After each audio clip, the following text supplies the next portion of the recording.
Saddle is most comfortable. If you don't have a tack room and the back of your pickup's full and the only place to put your saddle is on your horse, I guess that's a good place to store it. So it all depends on what you have room for.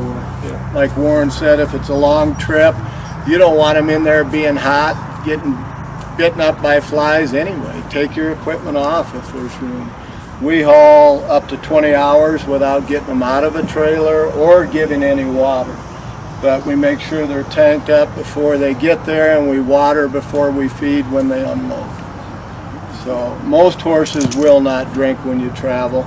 If we're in a trailer for up to 24 hours, I will sometimes put a bucket in the manger, fill it half full, and put some hay in there. So, but most of our trips are short enough you don't have to worry about food and water. But I've seen people that they think if you're going to haul 4 hours or you're going to haul 8 hours that you got to stop at the end of 4 hours and unload your horses and let them drink.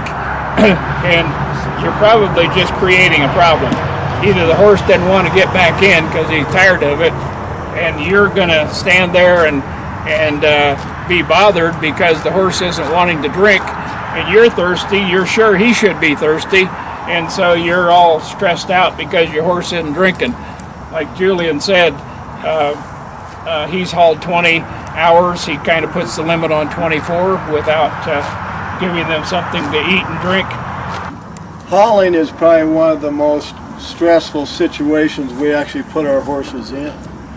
If you're worried about a long trip and resting your horse, I stop and eat breakfast. I eat lunch. I let them sit for an hour.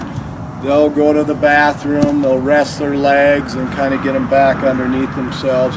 If you're on a 6-8 hour trip, they'll be a little rubber-legged for a day. Yeah. So if you can stop and rest them on a long trip, but I typically do not unload like Warren said. The last thing you want is a horse that doesn't go back in at a rest stop. What about windows and vents?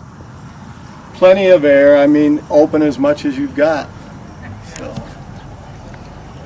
But don't... There's a lot of heat buildup in a trailer, and I'm not a believer. A lot of people are really big on wrapping.